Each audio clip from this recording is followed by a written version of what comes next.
Então, vamos fazer a nossa prece. João Pedro vai fazer a oração inicial.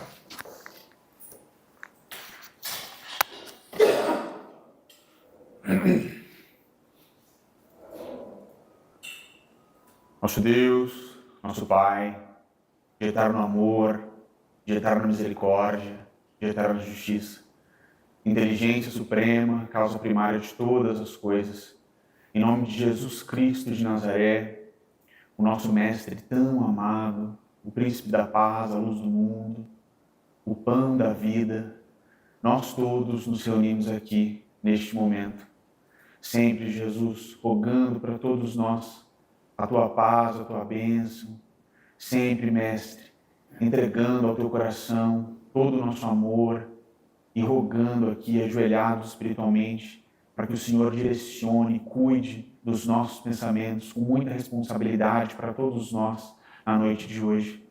Nós queremos sempre, Jesus, reiterar que Tu és o único motivo pelo qual nós estamos aqui reunidos. Nós te amamos muito, Mestre, e as nossas consciências, os nossos corações precisam de Ti como terra seca anseia por água. Então, por graça e misericórdia, permita, Senhor, que nós te sintamos aqui no fundo das nossas almas. Abençoa o nosso entendimento para que nós sejamos capazes de compreender nesta noite tudo aquilo que ajuda no nosso processo de reforma íntima e na nossa caminhada por um espírito um pouco mais etéreo. Por favor, Mestre amado, hoje e sempre, toma nas Tuas mãos todas as nossas possibilidades e molda ao calor da Tua inspiração para todos nós uma personalidade nova, forjada no trabalho, na honra, na dignidade, para que todos nós possamos servir no campo em que o Senhor nos chama todo dia para trabalhar sempre, Senhor, sem esperar nada em troca aqui deste mundo e sempre olhando para o céu, com foco em Deus, com foco na imortalidade superior do bem. Por favor, Jesus, ajude-nos nessa noite, sê conosco. Mais uma vez, Mestre, nós nos ajoelhamos aqui espiritualmente com muito reconhecimento nos nossos corações, com muita gratidão, com muita fé e com esses sentimentos maravilhosos que nós estamos sentindo aqui, Jesus, dizemos mais uma vez, glória a Deus nas alturas, paz na terra e boa vontade a todos os homens. Mestre, nós te amamos muito. Sê conosco aqui, no nosso estudo, na nossa reunião e por toda a eternidade. Que assim seja. Que assim seja. Que assim seja, Senhor. Bom, hoje nós teremos uma palestra especial, né? Vamos interromper brevemente o ciclo de estudos que estamos desenvolvendo para receber um casal muito amigo lá do Rio Grande do Sul, que é o Eduardo Lovato Burin e a nossa querida Esther. Hoje é o Eduardo que vai falar para nós, vai fazer uma palestra. Ele dirige a Sociedade Espírita Caminho da Luz, da cidade de Torres, no Rio Grande do Sul. Você não nasceu em Torres, né? Não, nasci em Gaurama, Gaurama, norte do Rio Grande do Sul. Estudou em Porto Alegre, e mora em agora Torres. moro na praia. É isso aí. Surfista, espírita. Surfista espírita, na verdade, E vai nos trazer uma experiência dele grande que tem no movimento espírita, trabalhador em todos os setores, né, de palestra, de mediunidade. Ele já organizou 3 vezes o encontro, duas vezes o Encontro Nacional dos Amigos de Chico Xavier e sua obra, lá em Torres, no Rio Grande do Sul. Uma delas foi o encontro virtual da pandemia, né? A outra foi presencial, 2 anos atrás. 2 anos atrás. 2 anos atrás, o encontro que foi realizado lá. E também o primeiro que foi o encontro regional sul dos Amigos de Chico Ano Xavier. passado, na verdade. Esse ano foi ano passado. Não. Ano passado. Ano passado. Retrasado. 2 anos. Esse ano foi aqui, né? Tá certo. Retrasado. A primeira vez que ele organizou foi o Encontro Regional Sul, né, unindo Paraná, Santa Catarina e Rio Grande do Sul, lá em Torres. Depois ele fez o encontro virtual durante a pandemia, junto com os colaboradores também da Sociedade Allan Kardec. E a última, 2 anos atrás, foi um encontro presencial lindíssimo que nós tivemos lá na cidade de Torres. Então, com a palavra, nosso querido Eduardo. Boa noite, gente. Uma boa noite a todos. Que a paz do Mestre Jesus possa estar conosco na noite de hoje. Nós que agradecemos a oportunidade de estar com vocês, de conhecer essa casa maravilhosa. Eu não conhecia o Saber Amar. E agradecer especialmente ao João Pedro e Geraldinho, que são meus afilhados ainda por cima, né? De casamento, e são amigos muito queridos ao meu coração. Foram lá em casa, ficaram conosco, a gente gosta muito de conversar sobre a doutrina espírita, essas trocas. Eu aprendo muito com eles, então é uma oportunidade, uma bênção estar com vocês aqui, de amigos tão queridos, o Galo, a Cécia, pessoas que a gente vai conhecendo ao longo do caminho e que transformam o nosso coração, que nos animam, nos fortalecem para a gente seguir no trabalho espírita, que fomos chamados, quem sabe, nessa encarnação, né?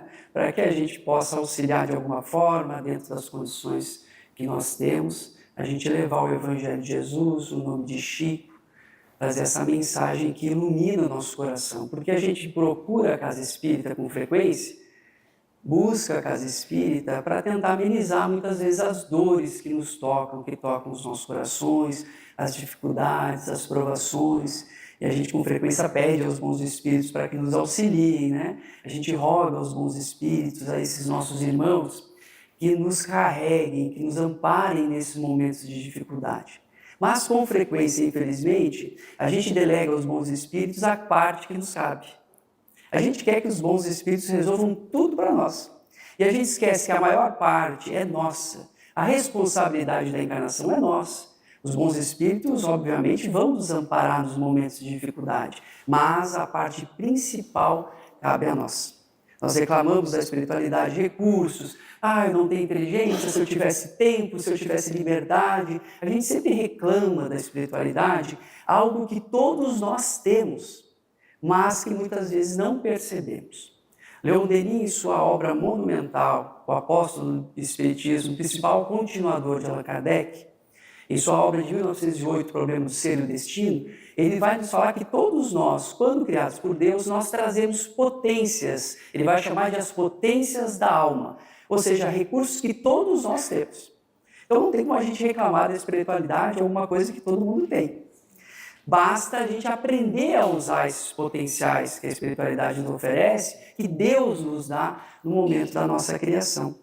E na segunda parte da obra, ele vai elencar as potências da alma e vai nos trazer algumas explicações.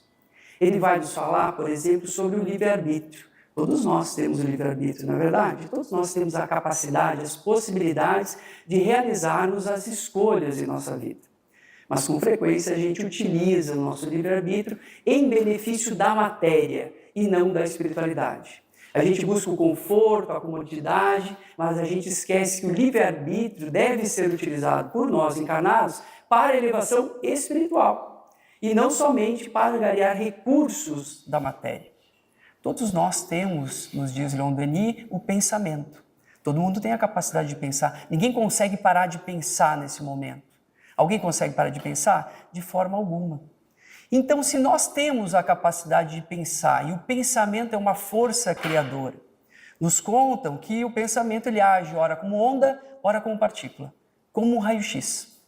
Como um raio-x, ele emite ondas e emite partículas. Como ondas, nós repetimos nos outros também aquilo que nós pensamos. Se chama indução. Então, quando eu penso, quando eu espalho uma notícia negativa, uma ideia menos comprometedora para nós e a gente passa uma mentira, algo, nós estamos induzindo ao outro a repetir algo que nós criamos em nosso pensamento. Nós temos também a capacidade de indução e a de partícula. Então, o nosso pensamento, além de induzir, além de ser uma onda, ele age sobre as nossas células, age sobre a matéria. Então, nós adoecemos pelos nossos pensamentos perturbados. Às vezes a gente não tem nem programação para a gente adoecer nessa encarnação, não tem aquela expiação programada, mas a raiva, como diz André Luiz no início de Nosso Lar, a raiva, o ódio, o rancor, tudo isso age, o nosso pensamento age sobre as nossas células e nós adoecemos. Ele vai falar de uma outra capacidade que é a potência, que é a educação, então, do pensamento. Porque se a gente não consegue parar de pensar, por que a gente não educa o nosso pensamento? E educar o pensamento é ter o cuidado de tudo que entra a partir dos nossos olhos e a partir dos nossos ouvidos. A gente sempre pensa e cuida da alimentação, o que a gente vai comer. Eu vou comer isso, não posso comer aquilo, vou engordar. E a gente come e tenta procurar alimentos orgânicos, não toma Coca-Cola e assim por diante. Mas na realidade, a educação do pensamento passa por aquilo que nós nos alimentamos, das leituras que nós realizamos, da música que nós ouvimos, daquilo que nós sentimos através da visão e que o pensamento vai criar as ideias e agir sobre os nossos sentimentos. Todos nós temos a consciência, nos diz Leon Denis.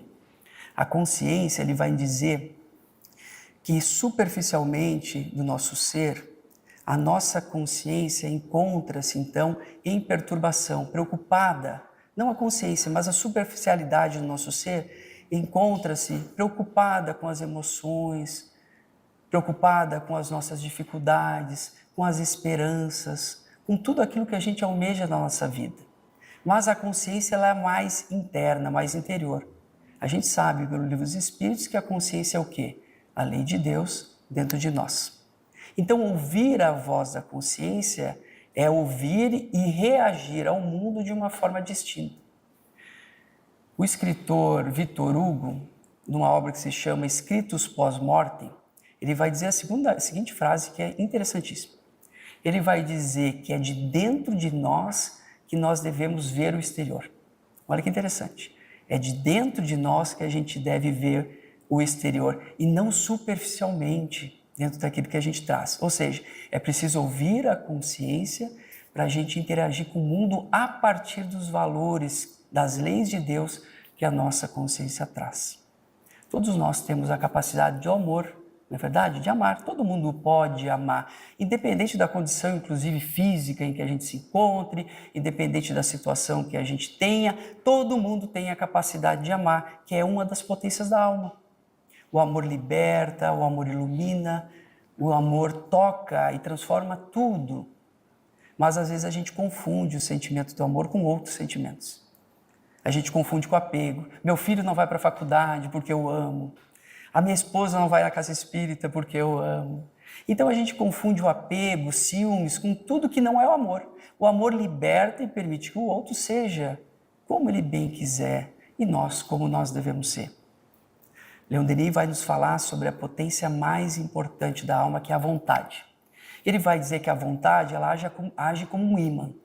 Então, quando nós temos a vontade verdadeira de realizar as transformações da nossa vida, de usar bem o livre-arbítrio, de amar, de utilizar a nossa consciência, nós conseguimos realizar realmente a transformação da nossa vida. A educação dos nossos sentimentos, a busca dos valores espirituais. Mas, mais uma vez, nós também não utilizamos bem a vontade. Nós nos desviamos, utilizamos a vontade para quê? Ao nosso bel prazer. Muitas vezes. É claro que a gente busca na casa espírita justamente isso, a educação dos nossos sentimentos, a forma como nós devemos agir perante o mundo, a forma como nós devemos ver o mundo. Mas quando nós não utilizamos bem todas essas potências da alma, vem alicerçada sob a lei de causa e efeito uma outra potência, que é a dor. Mas a dor é uma potência? Todos já leram Leon Denis, muitos já leram O Problema do Ser e o Destino. A dor é uma potência da alma. Então, quando a gente não utiliza bem todas as outras potências, a dor vem à tona e nos chama ao refazimento. A dor faz com que nós diminuamos o ritmo da nossa vida, nós avaliemos a nossa vida e busquemos, a partir daquela experiência, uma mudança dentro do nosso ser, uma mudança em família, no ambiente em que a gente se encontra. É como se, em determinado momento da vida, quando a gente faz as escolhas equivocadas, batesse a porta alguém para entregar um presente para nós. Bate a porta e vem alguém carregando um pacotinho com a dor. E a gente pede, esse aqui deve ser do vizinho, não é a minha, eu não quero essa dor para mim. Mas ela tem endereço certo e alguns têm uma dor, uma caixinha pequena, outros recebem uma caixa muito grande. Mas a gente tem que ter a certeza que, independente do tamanho da caixa ou independente do tamanho da dor, Deus somente nos dá aquilo que nós somos capazes de lidar. Nunca a gente vai receber e nunca a gente vai vivenciar uma dor maior do que nós possamos, que nós podemos suportar ou trabalhar com ela. A dor é uma proposta educativa que a justiça divina nos envia para a nossa educação. E a gente procura sempre fugir da dor. E a dor é natural. O sofrimento é uma escolha. A dor é uma consequência. Nós homens, a gente sabe como é que é a dor, que a gente sofre muito mais, né, do que as mulheres. Quando a gente fica gripado, nosso sofrimento é muito maior. Vocês vão ver quando vocês reencarnarem como homens, como a gente sofre. A gente sofre muito. Então é natural a dor na nossa vida, especialmente dentro do contexto evolutivo que a gente se encontra.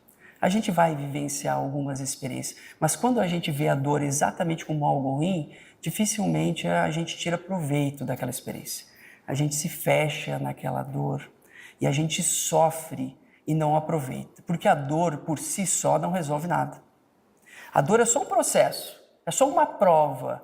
A forma como nós iremos passar por esse processo é que vai nos mostrar se realmente a gente aprendeu ou se a gente não aprendeu. E tem uma obra de Dona Ivone do Amaral Pereira, pelo espírito Leon Tolstói, chama Ressurreição e Vida. Leon Tolstói, o grande escritor, né, russo, escreveu Ana Karenina, Guerra e Paz, Ressurreição, e por acaso ele escreve Ressurreição e Vida, pela Dona Ivone. Ele vai contar sobre um homem que ele conheceu enquanto encarnado, que se chamava o conde Dmitri Dolgorukov.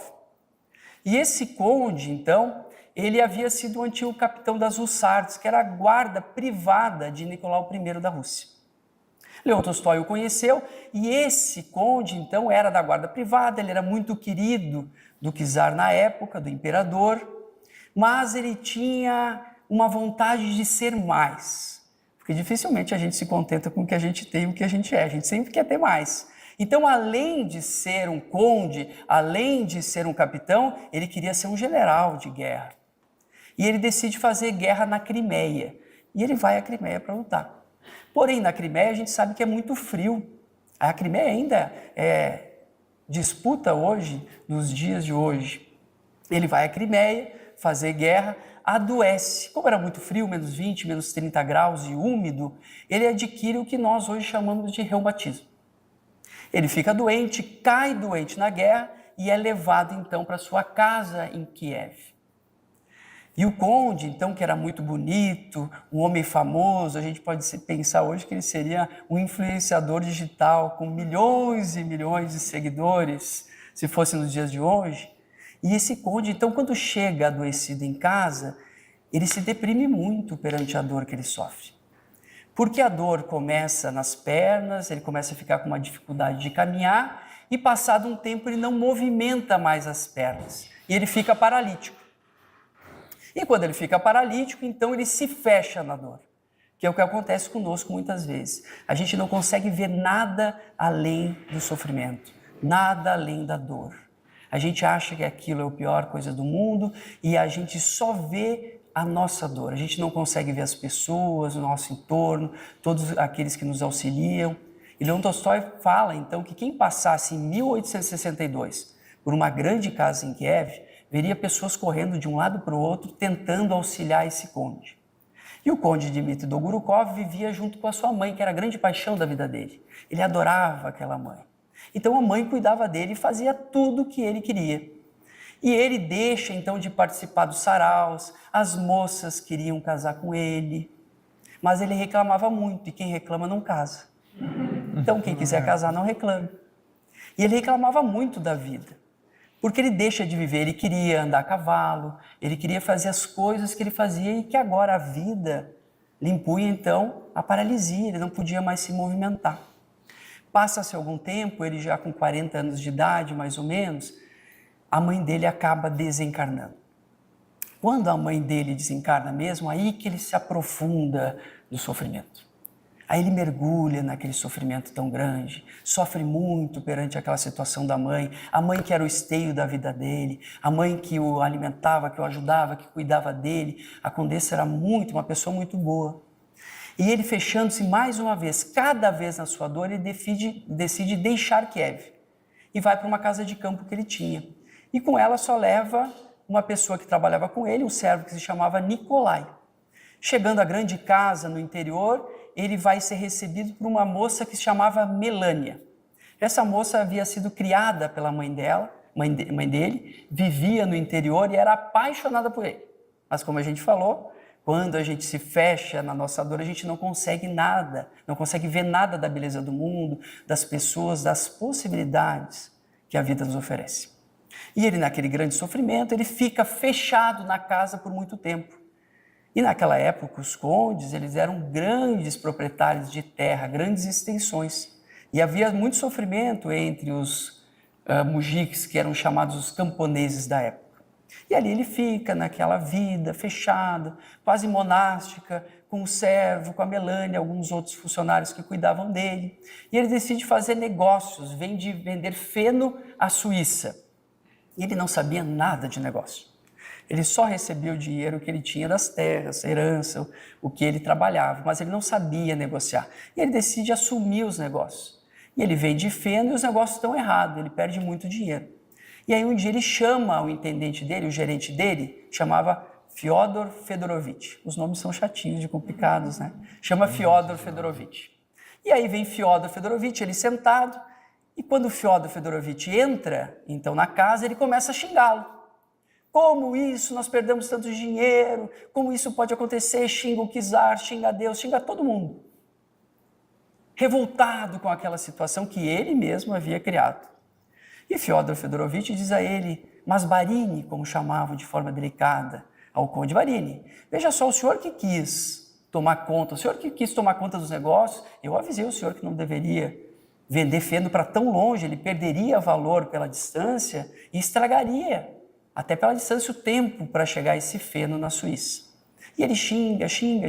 Nesse meio tempo, dentro do casarão, entra um menino. E esse menino se esconde atrás das cortinas, coloca a cabeça para fora, entra e ele olha assim e diz assim, meu Deus, falando com Melânia, veja seu conde brigando com meu pai, era o filho de Fyodor. Olha só o conde, brigando. Nossa, eu achei que o conde fosse diferente, gritando, brigando com meu pai dessa forma. Eu tenho um irmão, só porque ele é paralítico, ele não precisa agir dessa forma. Eu tenho um irmão, ele é doente muito mais que o conde e ele é resignado. E o conde ouve, de repente, aquele burburinho, ouve a história e diz, quem é aquele menino que se encontra ali? E aí a Melânia, que era a madrinha dele, e o Fyodor Fedorovitch diz, esse é o meu filho, esse é o meu sobrinho e afilhado. Traga esse menino aqui, que ouviu uma coisa. Então você tem um irmão que é tão doente quanto eu? Não é possível. Ele diz, sim, eu tenho um irmão. Ele não movimenta as pernas e não movimenta os braços. E é feliz. Não movimenta as pernas, não movimenta os braços, é feliz. Isso não é possível. De certo, porque nunca fora conde. E não viveu aquilo que eu vivi. Que é algo que a gente comenta com frequência. A gente diz assim, é porque nunca viveu o que eu vivi. É porque nunca teve o meu casamento, o meu relacionamento, porque nunca tive meus filhos difíceis, porque nunca passou as privações que eu passei. A gente sempre tem uma desculpa para lidar com a dor quando bate na nossa porta. Ele disse, isso não é possível, de certo porque nunca foi conde. Mas ele vai no quarto e fica pensando na noite. Como é possível alguém que não mexe as pernas, não mexe os braços, ser feliz? Eu vou visitar. E ele diz, eu vou visitar, então, o Ivan Fedorovitch, que era o filho de Fyodor Fedorovitch. E ele decide. Melânia tenta demovê-lo, para que ele não fosse, porque era muito frio, e ele decide tomar a troika, que era uma espécie de trenó, para ir, então, em direção àquela casa. Chega na casa, tem as escadarias, ele se apresenta, e aí ele é carregado pelos servos até o segundo piso da casa. Quando ele sobe no segundo piso, ele vê, então, a lareira crepitando, o fogo, e ele vê um menino deitado, de aproximadamente 20 anos. Não mexia as pernas e não mexia os braços. E ele se apresenta. Olá, eu sou o conde Dmitry Dolgorukov e venho visitá-lo, Ivan Fedorovitch. Olá, seu conde, que alegria recebê-lo aqui. É muita alegria tê-lo em nossa casa. Veja só que beleza que é a vida. Como assim a beleza é a vida? Você não sofre, você não mexe as pernas, você não mexe os braços, como é que você pode ser feliz? Isso não é possível, de certo, porque nunca fora conde. E ele diz, em verdade eu não sofro, quem sofre mesmo é um amigo meu, o Elias Peterov. Esse sofre, esse não mexe as pernas e é cego. Não mexe as pernas e é cego? Sim, seu conde, não mexe as pernas e é cego. Mas eu, seu conde, para mim a vida é muito boa.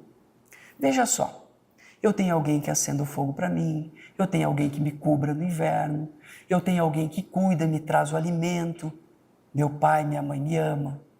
Eu tenho tudo que eu preciso, seu conde. E o conde pensa na sua intimidade, tem tudo porque de certo nunca foi conde. Que é o que a gente pode se colocar no lugar do conde. De certo porque eu nunca fui conde, a gente pode dizer nessas situações. E aí então, ele diz assim, então vou visitar esse seu amigo Elias Peterhof. Mas primeiro me diz, como é que aconteceu isso? Como é que aconteceu essa situação? Olha só, seu conde, eu ajudava meu pai no campo e também pelo frio, pela umidade, acabei adoecendo. A doença primeiro atingiu minhas pernas e depois atingiu meus braços. Nós não temos condições de tratar, apesar da busca que nós tivemos na redondeza, eu não tive condição. Seu conde, a única coisa que me entristece é não poder auxiliar o meu pai no ganha-pão, no dia a dia. Eu não tenho como auxiliar, eu queria contribuir com a família, mas eu não posso. Mas, seu conde, eu sou muito feliz. E aí o conde, algo constrangido, abre a carteira e tira 20 rublos, que era uma quantia razoável para a época. Algo constrangido, coloca na mesinha do lado. E Peters, o menino que era o irmão dele, diz assim, olha só o seu conde, tão generoso, deixou 20 rublos em cima da cadeira. E aí Peters diz assim, mano, o que você quer? O que você quer que compre para você? E ele diz assim, compra uma peliça nova para a mãe, compra um apito para chamar as galinhas, um sabão para o tio, e para você, Ivan, o que você quer? Para mim nada, pois eu já tenho tudo. Para mim nada, pois eu já tenho tudo. E ele vai para casa com aquilo na cabeça, mas como é possível ter tudo? Se ele andava e se ele tinha aquelas condições, e o conde fica pensando em casa, mas ainda ele pensava assim, de certo, porque nunca foi conde, ele é resignado, porque se estivesse andado a cavalo, se tivesse a riqueza, se tivesse a fortuna, se tivesse as glórias de ter sido da corte, do grupo de Nicolau I, da guarda, um capitão das hussardas, de certo ele estaria reclamando, não seria resignado. E de manhã ele decide visitar, então, o segundo doente, o Tito Gerkov. Mais uma vez, tentam demovê-lo para que ele não vá, e ele vai até essa casa, que ficava distante 10 verstás, mais ou menos alguns quilômetros dali. E ele é levado um trenó de novo, chegando na frente da casa, ele vê uma casa que parecia abandonada, as vidraças quebradas, algum lixo na porta, a neve que se acumulava, e ele então é levado para dentro da casa, se apresenta, olá, Tito Gerkov, eu sou Dmitri Dolgorukov, o conde, e venho visitá-lo, o dono dessas terras. E ali também encontrava-se um homem sentado em frente à lareira, e as coisas mais velhas, um pouco sujas, ali ele se encontrava. E o Tito diz, olá, seu conde, que alegria, servi com o seu pai e também fiz guerra na Crimeia. E adoeci também, seu conde, primeiro atingiu as minhas pernas e depois atingiu os meus olhos, mas eu sou feliz. Mas como pode, homem, você não mexer as pernas, você não enxergar e dizer que é feliz? Isso é possível? Como é possível alguém que sofre, alguém que não tem a visão, alguém que não se movimenta, ser feliz na vida? Se nós tivéssemos essas limitações na nossa vida, de que forma a gente lidaria com essas situações? A gente vê pessoas ao longo da vida reclamando de uma unha encravada, de pequenas coisas, e a gente vê pessoas em situações quase terminais, de uma alegria, de uma fé, de uma certeza no futuro, amando os familiares, agradecidos pela oportunidade de ter aquela família. E aí o Tito Gerkov diz assim, realmente, seu conde, eu não sofro. Quem sofre mesmo é um amigo meu, Elias Peterhof. Elias Peterhof, esse sofre muito mais que eu. Esse é cego, surdo e mudo. Cego, surdo e mudo, isso é possível? Sim, cego, surdo e mudo. Mas como aconteceu isso? É que ele trabalhava numa fábrica de álcool, teve uma explosão e ele ficou assim, e ficou um pouco perturbado da cabeça. Mas como você se encontra aqui? Como é que você diz que é feliz dentro dessa situação? Olha, seu conde, eu prefiro não enxergar do que ver as mazelas do mundo, os sofrimentos que o mundo oferece. Veja só, seu conde, As crianças que eu carregava no colo antes, elas trazem comida para mim. A senhora do meu lado, a vizinha, ela traz tudo o que eu preciso. E eu tenho um grande amigo meu, que é um mendigo, o Zacarias. E o Zacarias toda noite vem me fazer companhia e dorme comigo. Olha como a vida é bela. E aí o conde, algo constrangido, abre a carteira e dobra a doação. A gente já viu isso muitas vezes na casa espírita, na caridade. Tira 20 quando vê que a coisa está feia, que a situação é mais grave, dobra a aposta. Dobrou o valor da caridade, ele tinha 40 rublos. E coloca sobre uma mesinha ali os 40 rublos. E aí o menino, o Petris, que o acompanhava sempre, diz assim, olha só, Tito, o conde tão generoso deixou 40 rublos, o que você quer para comprar para você? Para mim não precisa nada. Compra um véu para minha vizinha e compra uma bota nova para o Zacarias, porque ele vem com a bota molhada da neve. E é muito ruim para ele, porque ele vai adoecer. Eu gostaria que você comprasse uma bota nova para ele. E para você, Tito, para mim nada, pois eu já tenho tudo. Para mim nada, pois eu já tenho tudo. E ele vai para casa, mas continua com aquela ideia ainda fixada de que, afinal, Tito Gerkov não era conde, pois se fosse conde. Mas, ao ver o sofrimento dos outros, as dores do mundo, algo se modifica dentro dele. Porque quando a gente fica fechado dentro de casa, dos nossos lares, e realmente a gente está passando por alguma provação, uma expiação, a gente realmente acha que aquilo é o maior. Quando a gente não sai ao encontro do outro, das dores do outro, procurando aliviá-los, a gente sempre vai acreditar que o nosso sofrimento é o maior, que a gente não vai passar, que aquilo é difícil. O Chico tinha uma frase muito bonita que ele sempre dizia, né? Que a alegria de ver dos outros, mais ou menos assim, do sofrimento, quando ele aliviava, era a própria alegria dele. Quando a gente procura aliviar as dores do outro, a gente alivia um pouco da nossa e a gente vê uma realidade que muitas vezes a gente não percebe porque a gente não sai em busca do outro. E aí, naquela noite, ele começa até a ficar um pouco mais querido com a Melânia, que gostava dele. Viu quem não reclama a casa? E ele fica ali, ela conversa com ele, ela explica um pouco do evangelho a ele. Fala para ele que aquilo é natural da vida, que era uma necessidade, que a forma como nós passamos perante a dor é que vai determinar a forma como nós vislumbramos o mundo. E ele decide então visitar o Elias Peterhof. E ele vai até a casa de Elias Peterhof, a uma certa distância. Tem uma pequena febrícula durante a noite, ainda doente, ele decide visitar. Chega na porta do Elias Peterhof, atende uma senhora que exalava cheiro de álcool. E essa senhora, um pouco tonta, atende e diz, quem é você? Eu sou o conde Dmitry Dolgorukov e venho visitá-los. Você é o conde aqui? Olha só, veja só o sofrimento da minha vida, veja esse moço, esse meu filho. Esse meu filho é uma dificuldade, ele come sem parar, ele reclama, ele não fala, ele só murmura. Ele só me dá trabalho, eu gostaria de estar trabalhando em uma casa de família. Eu gostaria de ter outra vida, mas essa criança, esse jovem, esse meu filho fez com que eu ficasse presa nessa casa. Que é a ideia que muita gente tem quando tem uma provação. O amor de ter uma criança especial dentro de casa. De cuidar de uma criança especial, de uma necessidade. Essas são as verdadeiras mães, aquelas que cuidam daqueles que mais precisam. E aí ele fica pensando naquilo, meu Deus, fica horrorizado com aquela situação da mãe. E ele pergunta, mas ele não sofre, o seu filho Elias? Ele sofre, mas tem um amigo dele que sofre muito mais do que ele. Muito mais, tem. O Kozlowski. O Kozlowski, sim, eu nem vou dizer o que ele tem, mas ele sofre muito mais.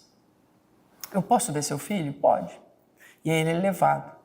E chegando então, em frente a um fogo meio apagado de uma lareira, encontrava-se um moço de aproximadamente 30 e poucos anos, tiritando de frio, mal cuidado naquele ambiente triste que ele viu.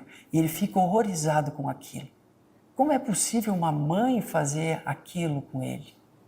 Como é possível uma mãe não cuidar dele pensando nela?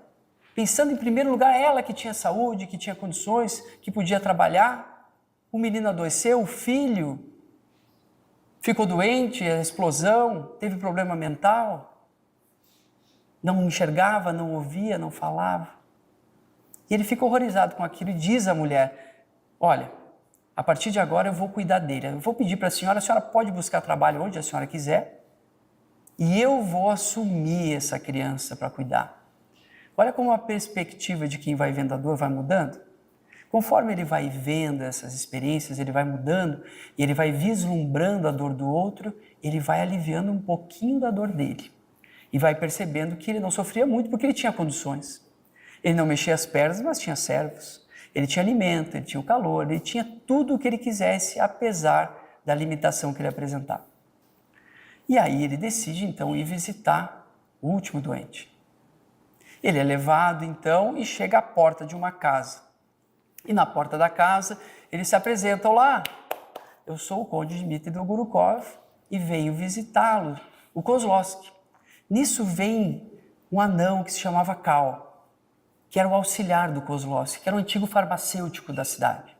E o Kal vem e diz assim, não, aqui você não pode entrar. Mas por que não pode entrar? Eu venho visitar o Kozlowski. Se eu fosse o Kozlowski, eu gostaria de receber o conde. E eu quero vê-lo. Não, mas você não pode visitar, porque ele sofre de uma doença muito grave. Doença grave? Mas eu quero visitá-lo, eu sou o conde. Eu sou o dono dessas terras. Eu gostaria de visitá-lo. Mas do que ele sofre, afinal? Ele sofre de lepra, de hanseníase nos dias de hoje. De lepra? Eu nunca vi um leproso, ele pensa assim. Gostaria de conhecer um leproso. Gostaria de ver como ele se encontra. Então você espera um pouquinho que eu vou lá falar com o Kozlowski e ver se ele pode receber. E aí ele vai lá dentro, conversa com o Kozlowski, ele entra na casa e sai dizendo assim, ele vai recebê-los. E os servos todos com medo de recebê-los. A gente lembra daquele dos 10 leprosos de Lucas, quando os apóstolos dão um passo para trás, quando os leprosos aparecem. Então eles ficam com medo de levar, afinal, eles sabiam que era algo muito grave, que era uma doença bastante grave. Eles levam ele carregado. E quando eles entram na sala, no fundo, eles veem o que tinha sido um homem de feições deformadas. Ele não tinha mais os dedos, ele não tinha mais a ponta do nariz, ele não tinha mais a ponta da orelha, ele não se movimentava, ele encontrava-se cego. E ele se apresenta, olá, Kozlowski, eu sou o conde Dmitry Dolgorukov e venho visitá-lo. E o Kozlowski diz, olá, seu conde, os espíritos que me acompanham avisaram que o senhor aqui estaria. Seja bem-vindo, o senhor me lembra os apóstolos quando visitavam o Vale dos Leprosos em Jerusalém. E ele fica sentado aqui, mas homem, como isso aconteceu? Ele conta, quando eu adoeci, a minha esposa cometeu suicídio. E ela encontra-se em situação pior que a minha. Mas eu sei, através das leituras que eu recebo, e era a época de Allan Kardec, 1862, 1863, eu recebo periódicos e eu comecei a estudar. E veja só, quando ainda tinha os olhos e a mão para virar as páginas, eu lia toda a noite o Evangelho. E lendo o Evangelho, eu vi Jesus sobre tudo que Jesus passou. Todo sofrimento, tudo que fizeram com ele sem ele merecer nada. Mas aí então eu aprendi que comigo, um devedor, tudo que acontecia era uma consequência natural das minhas escolhas. E eu descobri que eu fui em vão terrível. E se hoje eu não tenho olhos, é porque eu via com malícia todos. Se hoje eu tenho dificuldade de falar, é porque eu espalhava o veneno por todo o reino. Se hoje eu não tenho mais os dedos, é porque antes eu matava os meus inimigos. Então tudo que eu tenho é uma consequência das minhas escolhas, mas eu sou feliz. E o conde nesse momento começa a chorar muito. E ele não pensa mais, se fosse conde seria diferente. E ele vê como pode um homem naquela situação ter tanta fé e tanta esperança no futuro. E ele chora muito e diz assim, Kozlowski, como posso ajudá-lo? De que forma posso aliviar a sua dor? E conta Leon Tolstói que a partir daquele momento, ele pegou o menino Ivan, ele pegou Tito Gerkov, fez uma casa nova. Ele cuidou de Elias Peterov, A mãe, depois arrependida, contra Leon Tolstói, voltou para cuidar do filho depois de algum tempo. Deu tratamento por Kozlowski e o menino Ivan Fedorovitch voltou a andar e movimentar. Porque tinha tratamento, mas ele não tinha condições de tratamento. E ele também acaba casando com a Melania. Passa-se algum tempo e ele vai então à França e participa de reuniões mediúnicas com Allan Kardec. E então, em uma das reuniões, ele recebe o espírito da mãe dele. Ele diz: minha mãe, que alegria! Imagina a emoção de a gente receber uma mensagem das nossas mães. Ele diz: mãe, por que isso aconteceu comigo? Meu filho, se você tivesse todas as facilidades que o mundo lhe oferecia, da forma como você estava vivendo, você perderia essa encarnação. Não seria possível para você vencer as encarnações. De que forma você se educaria, se nós podemos trazer Leon Denis, se todas as potências da alma estavam sendo utilizadas para buscar, então, a riqueza, a soberba que ele trazia. Ele queria ser algo a mais, ele queria poder. Então, essa doença que ele trouxe foi uma doença que proporcionou a você a sua educação. E a gente vai saber depois, no final da obra, que ele volta a caminhar. Porque muito da nossa dor, justamente, e das experiências, é do nosso pensamento, dos nossos desequilíbrios. No momento que ele aprende com a dor, ele se cura. Ele se cura. Porque às vezes a gente adoece o resto da vida, e às vezes está na programação realmente, mas às vezes essa doença a gente piora, a gente complica, porque as nossas escolhas são equivocadas. E ele passa a movimentar as pernas a partir dali. Tem um outro caso, rapidamente, para eu não me estender muito, que está no Céu e Inferno, que eu adoro, que é de Marcel, o menino número 4. Porque quando a gente pega o caso de Marcel, é muito interessante para a gente fazer a conexão com Leon Denis, fazer a conexão com o paralítico de Kiev, que é o nome dessa passagem, desse homem que Leon Tolstói conheceu.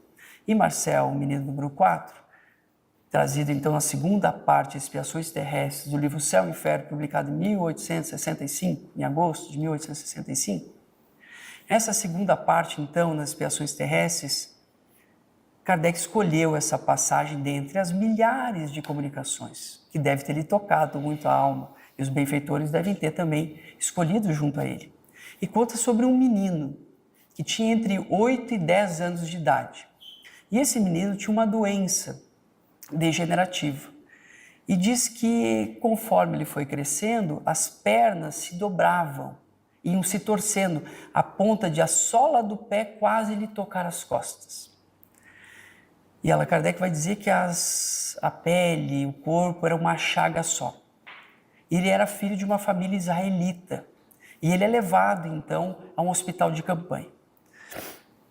Na época, os hospitais da França, quando eu pesquisei, a gente vai ver que não era um hospital como hoje, naquela época. Os hospitais eram para despejar doentes.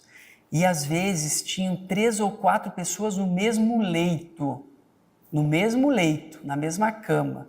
Então vocês imaginem a contaminação, a sujeira que era. E esse menino era diferente de todos os outros. Essa família israelita, com dificuldade, deixou então esse menino nesse hospital. E eles iam visitar, vez ou outra. Conforme o tempo foi passando, eles foram deixando de visitar aquela criança. Lembra muito os asilos, as casas de idosos, né? A família larga, o idoso, larga o vô, larga a avó, larga o pai, a mãe em doença, vai visitar o Natal, vai se passando e não volta nunca mais. E essa criança, então, ela é largada lá. Mas o médico se afiniza muito com ela. Porque o médico percebe nele uma diferença dos outros doentes. Percebe primeiro uma maturidade que não era condizente com a idade, entre 8 e 10 anos. E as coisas que ele conversava com o médico sobre a vida, sobre o mundo, eram muito distintas. Ele percebia uma delicadeza, ele percebia uma elevação espiritual. E o médico fica amigo de Marcel. Então, quando o médico tinha tempo, no final do dia, ele ia, sentava com o Marcel e lia para o Marcel. Eles trocavam, conversavam. E conta Kardec, em determinado momento, ele olhou para o médico e disse: doutor, o senhor poderia me dar mais um pouco daquelas pílulas? As pílulas? Quais pílulas, Marcel? Aquelas pílulas que o senhor me dá para dormir. As pílulas para dormir, mas Marcel, se eu lhe der mais, vai lhe fazer mal. Eu não posso lhe dar mais pílulas do que essa. E ele diz assim: doutor, prestem atenção, isso é interessante. Doutor, quando eu tomo essas pílulas, eu durmo. E quando eu durmo, eu não grito. E quando eu não grito, eu não atrapalho os outros doentes. Para a gente perceber a elevação espiritual desse menino. Quando eu não grito, eu durmo e não atrapalho. A principal preocupação dele não era em relação a ele, a dor que ele sentia atroz, mas era em relação aos outros doentes que não conseguiam dormir perante seus gritos. O menino desencarna, volta ao plano espiritual e depois traz uma mensagem contando que ele tinha essa experiência, visto que ele fora uma pessoa muito difícil na vida passada. E que ele já havia se recuperado numa encarnação posterior, e que essa era a terceira, e que essa ele tinha pedido para vir dessa forma. Ele vinha pedindo para vir dessa forma para demonstrar, através da dor, a esperança e a fé. E Leon Denis vai terminar As Potencias da Alma falando sobre a revelação da dor. Ou seja, a dor vai nos revelar realmente aquilo que nós necessitamos. Se nós não tirarmos proveito daquela experiência e não modificarmos nossa vida, teremos passado e passaremos no futuro por outras experiências, às vezes muito mais difíceis, mais complicadas, dentro da proposta educativa. É educativa, não é sofrimento. Sofrimento, mais uma vez, é uma escolha. Então, a proposta educativa da dor é justamente isso. Nós pararmos e pensarmos sobre a vida. De que forma? A gente pode pensar, todo mundo sofreu, de alguma forma, alguma situação na vida. Só que alguém já refletiu, como é que eu passei depois da dor, o que eu senti? Eu mudei depois da dor? De que forma eu reajo com o mundo, com as minhas pessoas? Como eu sou com meus irmãos, com as minhas irmãs, com meu pai, com a minha mãe, perante essa dor? De que forma agora eu vivo essa experiência? Eu tenho fé, eu busco a fé, eu busco a caridade, eu busco aliviar a dor do outro. Então, se nós passamos pela dor e nós não aprendemos nada, fatalmente iremos retornar em uma situação mais complicada, infelizmente, porque nós não sabemos utilizar ainda tudo que Deus nos oferece. Então é isso hoje. Gostaria de agradecer a oportunidade e que a gente pense um pouquinho, reflita um pouquinho, mas essencialmente, aliviando a dor do outro, nós iremos aliviar um pouquinho da nossa dor, que faz parte ainda da nossa natureza, ainda tão incapaz, tão imperfeita, e que nós não sejamos tão conde, que a gente não reclame dizendo, né, que se eu fosse conde, se fosse eu, se fosse você, não. Vendo o outro sofrimento, vendo o outro aquilo, se oferece, estende a mão, conversa, ouve, escuta. Escutar é tão importante nos dias de hoje, né? Rapidamente eu trabalhei no CVV durante algum tempo, Centro de Valorização à Vida e Prevenção ao Suicídio. Todo mundo conhece? Foi criado dentro de casa espírita, inicialmente em São Paulo. Na realidade, os espíritas iam até a família dos suicidas. Porque a gente sabe que quando um suicídio ocorre, outras 6 pessoas são atingidas, emocionalmente, socialmente e economicamente. 6 pessoas. 6 pessoas. 2, a nossa cidade tem um alto índice de suicídio. Chegou a ser o segundo do Brasil, o ano passado. A gente acompanhou os suicídios, né?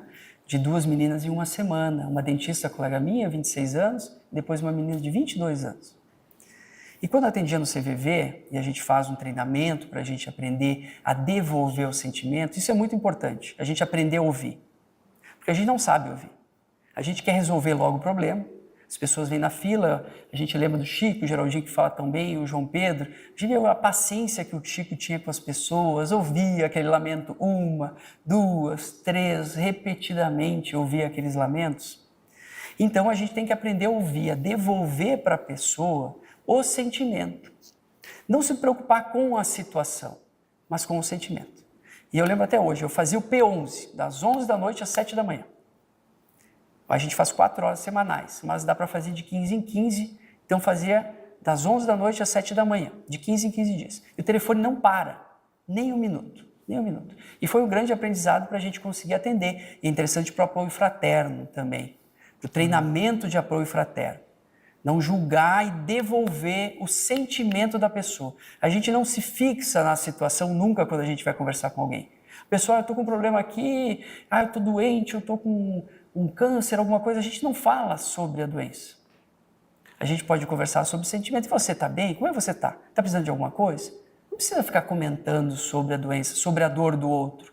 A gente vai procurar aliviar a dor do outro. E eu lembro até hoje uma coisa que me marcou para o resto da vida. 11 da noite, então eu iniciei, eram umas 3 da manhã, tocou o telefone, uma moça. A gente não sabe quem está falando conosco, nem da onde. Se a pessoa quiser dizer o nome, ela diz, mas a gente não sabe.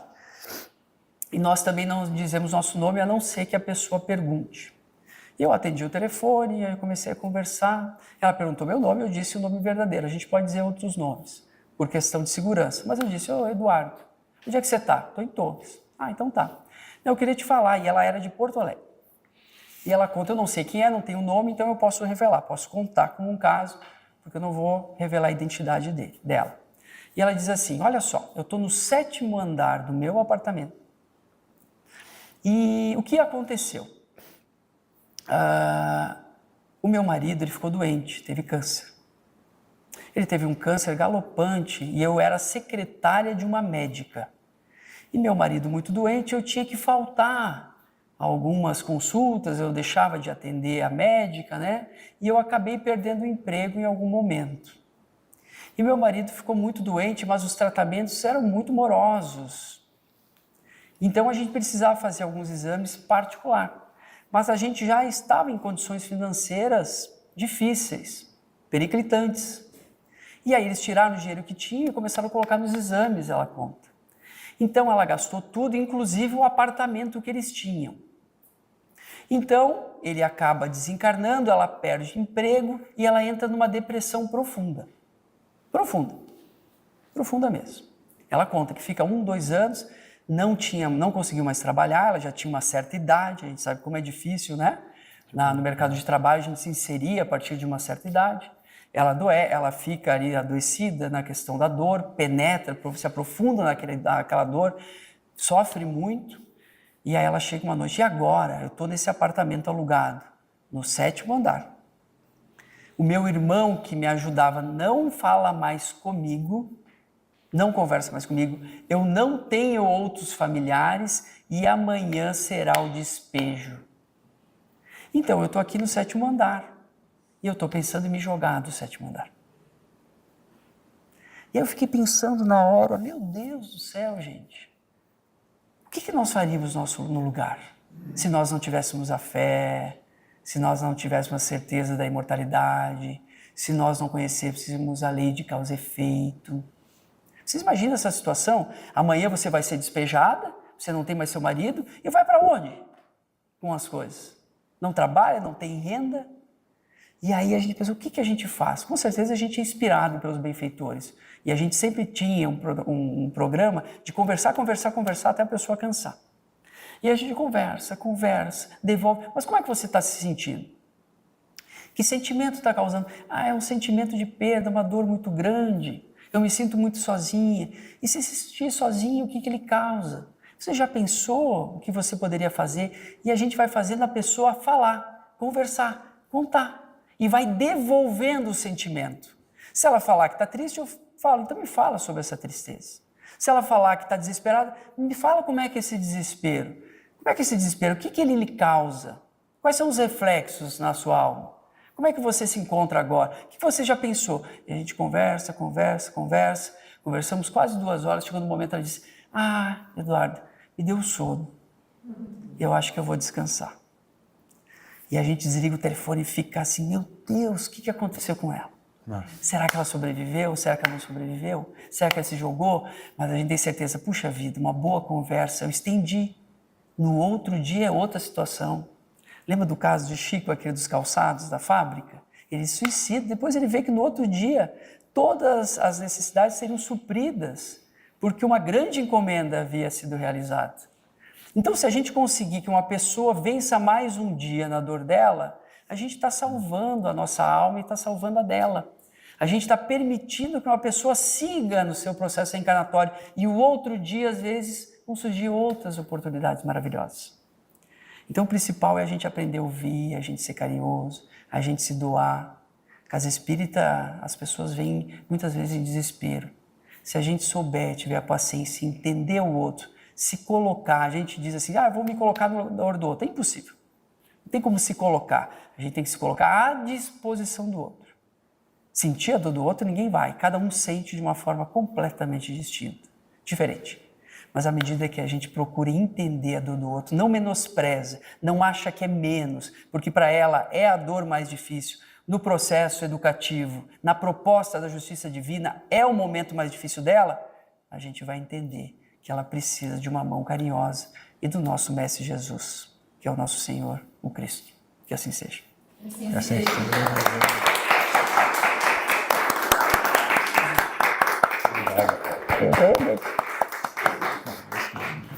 Bom, gente, é interessante, né? Porque a gente vinha... É o microfone. Aqui, aqui. A gente vinha a 30 reuniões estudando o assunto do pensamento, né, da força do pensamento, e recentemente entramos no assunto da doença, da dor, e sem conversar sem combinar com o Eduardo, ele acaba trazendo um tema que tem tudo a ver sobre aquilo que a gente já estava conversando, né? Obrigado, querido. Vou pedir a Cecília agora que vem aqui para fazer o último convite para o Natal, porque amanhã, hoje é dia 9, amanhã é dia 10, que é a última chance das pessoas se inscreverem lá no nosso Amigo Oculto. Bom, pessoal, nós já temos 72 pessoas no nosso Amigo Secreto. Então, como é que vai funcionar? O Amigo Secreto é na plataforma Amigo Secreto Online. Todo mundo pode se cadastrar, colocar foto, colocar lista de desejos. Os presentes serão trocas de livros. No mural do Amigo Secreto Online está exatamente as recomendações dos livros, dos autores, para não ter nenhum viés de interpretação, tá? Mas vocês podem comprar de qualquer editora. Nossa confraternização vai ser no dia 22, segunda-feira, a partir das 20 horas. Aí nós vamos trocar os nossos presentes, vai ter comes e bebes. Então, nós também criamos um grupo, né? Para salgados, para doces e para bebidas. Pode trazer refrigerante, pode trazer suco, tá, pessoal? Só que assim, o cadastro ao Amigo Secreto é só até amanhã. Encerrando amanhã, até o final da semana a gente faz o sorteio, aí as pessoas já sabem quem tirou no Amigo Secreto, vão receber através de e-mail ou podem verificar o seu Amigo Secreto na plataforma. Aí a gente pode começar a trocar mensagens anônimas, até para conhecer melhor quem você tirou, o que a pessoa gostaria de ganhar, mas é até amanhã. Mas é obrigado participar do Amigo Secreto? Não, o Amigo Secreto é facultativo, é só uma brincadeira para a gente fazer uma descontração no dia, tá? Mas a confraternização está aberta a todo mundo, trazendo um pratinho de doce, um pratinho de salgado, uma bebida, e a gente vai comemorar juntos aqui, encerrando esse ano maravilhoso de 2025 e pedindo boas energizações e boas vibrações do plano espiritual para 2026. Tá bom? Meu ponto, tem alguma coisa que eu esqueci? Ponto eletrônico? Tudo bem? Meu ponto eletrônico diz que está tudo bem. Obrigada.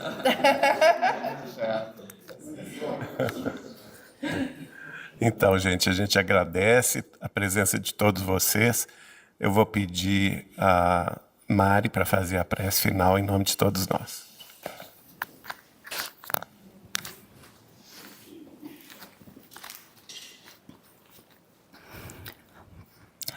Nosso querido e amado Senhor Jesus, nossa Mãe, Maria Santíssima, e a todos os mentores aqui presentes, que cuidam, dirigem, coordenam esta casa. Agradecemos por mais uma noite de aprendizado, de reflexões. Agradecemos a vinda do Eduardo. a esta casa, a trazer ensinamentos valiosos para nosso espírito. Agradecemos ao Geraldinho e ao João Pedro por dirigirem essa reunião com tanto amor e com tanto carinho. Agradecemos a todos que aqui estiveram na noite de hoje, que passaram pelos passes, que possam ter saído com harmonia do espírito, com equilíbrio, com paz no coração. Que o nosso Senhor Jesus possa abençoar a cada um de nós neste momento, derramando sobre todos nós as bênçãos do mais alto, renovando as nossas energias, acalentando os nossos corações, equilibrando os nossos espíritos, harmonizando a nossa alma. Que nós possamos voltar para o nosso lar, levando daqui todas essas bênçãos de amor e de paz e de harmonia. Que nossa semana possa ser abençoada por tudo aquilo que aqui nós absorvemos e que nós possamos transbordar essas boas energias a todos aqueles com quem nós cruzamos o caminho, através dos nossos familiares, dos nossos companheiros de trabalho, dos nossos amigos. Que nossa Mãe Maria Santíssima, com o teu santo manto sagrado, possa cobrir a cada um nesse momento, a todos nós, e nos abençoar, nos levando em paz e em segurança para os nossos lares. Que assim seja.